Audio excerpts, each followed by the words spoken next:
elle a mis quelque chose dans l'intimité, dans la foufoune de ma fille. Je suis une femme mariée depuis 4 ans. J'ai un bébé de 11 mois et j'ai des jumeaux.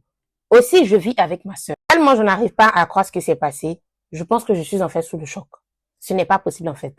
Je m'efforce de vous expliquer aujourd'hui pour que vous puissiez me donner vos avis en commentaire, car je ne pense pas que cette chose est encore réelle en fait. Ce matin, j'ai décidé de sortir avec mon mari pendant que les enfants sont à l'école pour en profiter d'acheter 2 à 3 choses. Ma sœur, comme d'habitude, est restée avec mon bébé de 11 mois.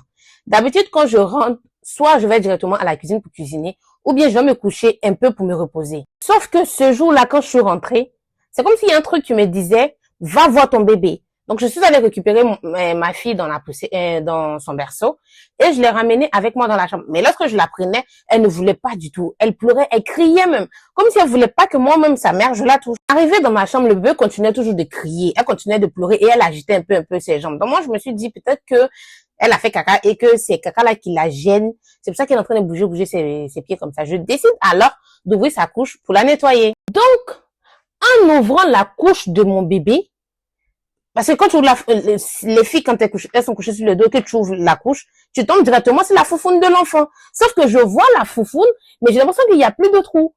Il y a des feuilles qui sont placées là, et il y a même du sang à côté, comme si on a forcé le truc pour mettre là-dedans. En même temps, un réflexe m'est venu, c'est que je me suis souvenu que mon enfant a toujours eu l'habitude de pleurer en jetant ses pieds en l'air.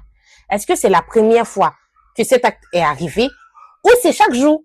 Mais j'ignorais que en laissant ma sœur, la tante de mon bébé, prendre soin d'elle, je la mettais en danger. Automatiquement, avant d'enlever les choses que j'ai vues là, j'ai pris des photos et j'ai nettoyé le bébé. Maintenant, je suis allée rejoindre ma sœur dans sa chambre pour lui demander des explications. La première réponse qu'elle me donne, elle me dit que c'était un traitement de palu qu'elle a mis là-bas.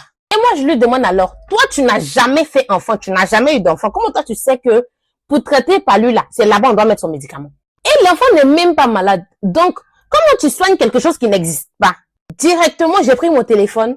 Vu qu'elle m'a vu, je voulais appeler mon mari. C'est là qu'elle me dit, en dehors de l'église où nous on va avec elle là, elle va dans une autre église et que là-bas, elle a une mère spirituelle, désolée, qui lui a demandé de faire ça pour protéger ma fille. Donc, moi, je suis tellement surprise. Je lui demande, tu veux protéger l'enfant de quoi?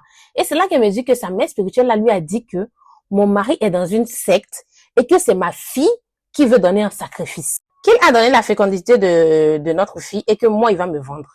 Mais que sa mère spirituelle a beaucoup insisté en disant que c'est mon bébé là qui est le plus touché dans l'histoire que parce que ma fille a une grosse étoile. Voilà pourquoi la mère spirituelle